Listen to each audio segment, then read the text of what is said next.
भागवत में एक प्रसंग आया हुआ है। शिवरात्रि का त्योहार आया और उस त्योहार को मनाने के लिए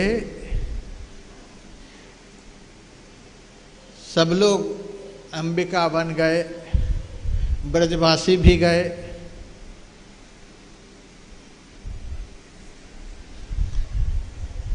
और विडंबना ऐसी कि जिस घर में भगवान है उस घर के लोग भी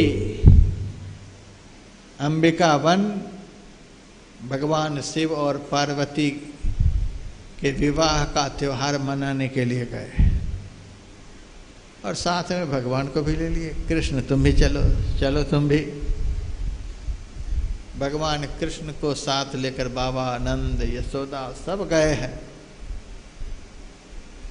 12 बजे रात तक खूब त्योहार मनाया, खूब धूम धड़ाके के साथ खूब भोज भंडारा हुआ, सब कुछ हुआ। 12 बजे रात के बाद सब के सब उसी अंबिका वन में सो गए। उसी वन में एक बड़ा भारी अजगर रहता था। वह अजगर सबको सोया हुआ देखकर धीरे धीरे खिसकता हुआ ब्रजवासियों के बीच में पहुंचा और किसी का कुछ नहीं किया। जिसके घर में भगवान प्रकट हुए हैं उस घर के मालिक के पैर पकड़ लिए, बाबा नंद के पैर को पकड़ लिए, लगे निगलने। अब तो बाबा आनंद छटपटाने लगे, अपनी ताकत लगा करके देख लिए, लेकिन उस अजगर के मुंह से अपने पैर को निकाल नहीं पाए। बहुत जोरों से चिल्लाए, ब्रजवासी भी जगे, सारे गोपों ने भी उस अजगर के ऊपर डंडे का प्रहार किया और भी बहुत कुछ प्रहार किया, तो भी उस अजगर ने बाबा नंद के पैर को नहीं छोड़े। जब किसी भी उपाय से बाबा नंद नहीं बचे तब भगवान कृष्ण को पुकारने लगे। तो भगवान कृष्ण वहाँ आए और भगवान कृष्ण ने जैसे ही अजगर के मुंह में अपना चरण लगाए वैसे ही अजगर का शरीर बदल गया। अजगर बन गया गंधर्व और बाबा नंद भी छूट गए।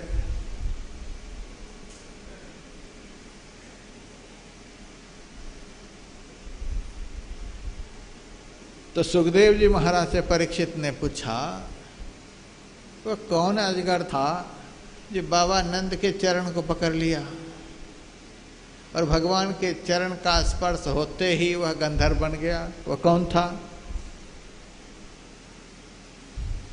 तो और कथाकार लोग तो केवल कथा ही जानते हैं और कथा बनी कैसे इस कथा को नहीं जानते।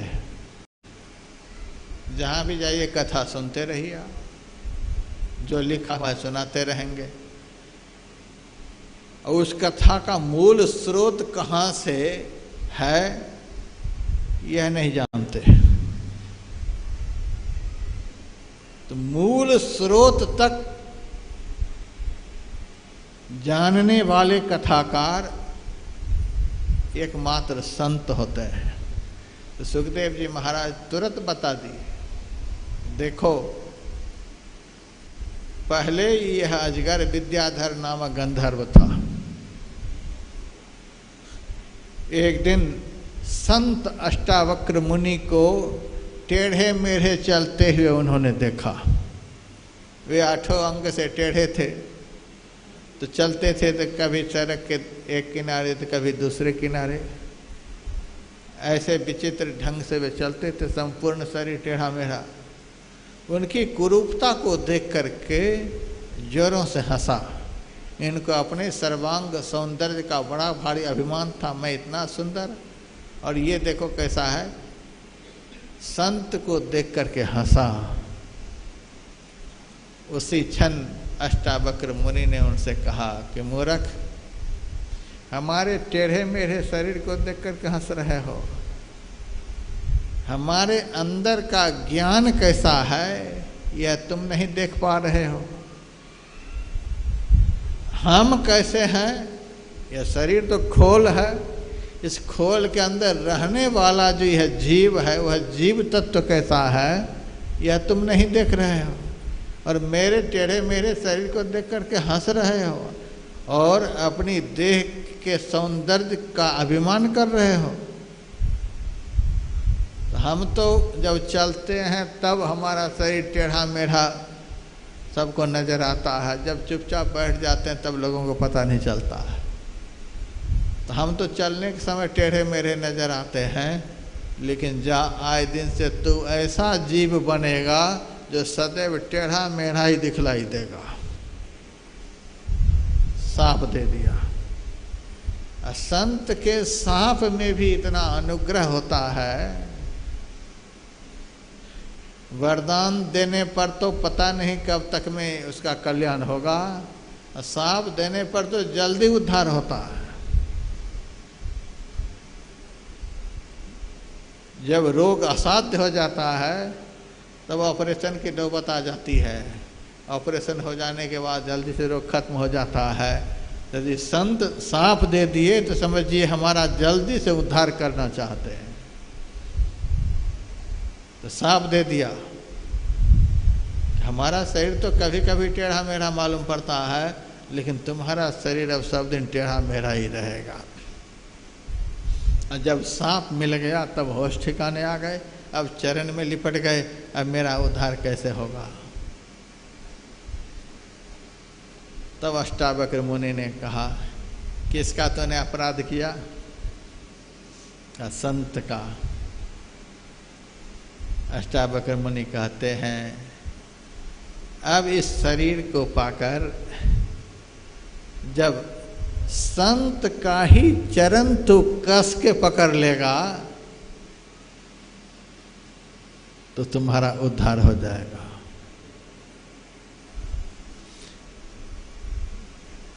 भगवान कृष्ण भी लेटे हुए थे और भी बहुत सारे लेटे हुए थे।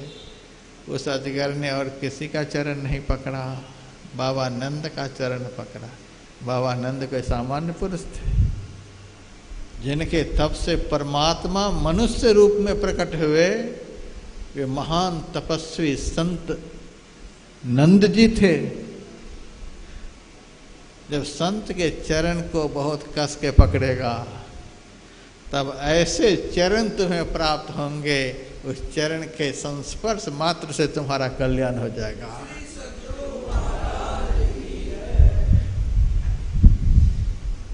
और उस बात की गांठ बांध ली उस अजगर ने।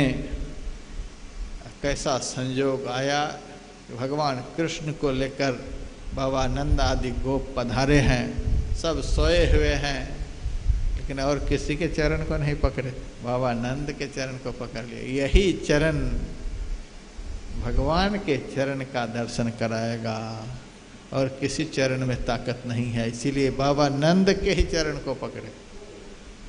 और उस चरण को छुड़ाने में कितने लोग लग गए। संत के चरण जल्दी पकड़ में नहीं आते, और यदि पकड़ भी लेना चाहेंगे तो छुड़ाने वाले बहुत लगेंगे।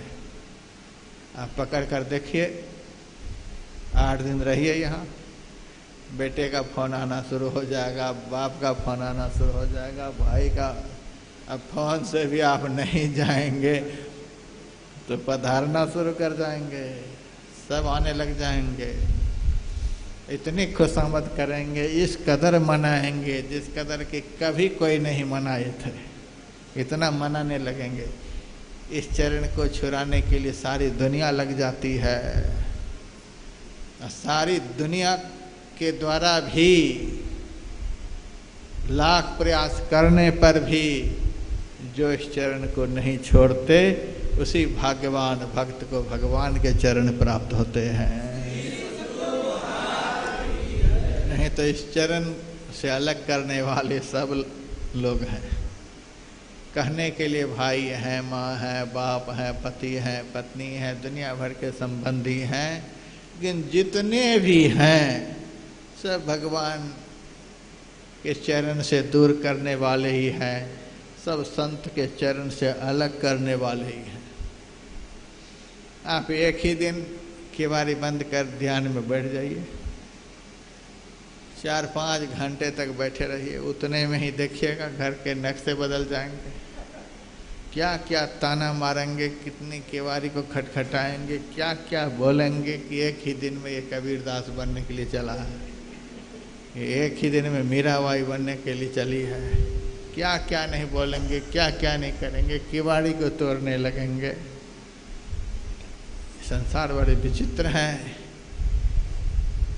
सारे प्रयास करने के बाद भी, सबके प्रयास करने के बाद भी जो संत के चरण को नहीं छोड़ते, उसी भक्त को भगवंत के चरण प्राप्त होते हैं।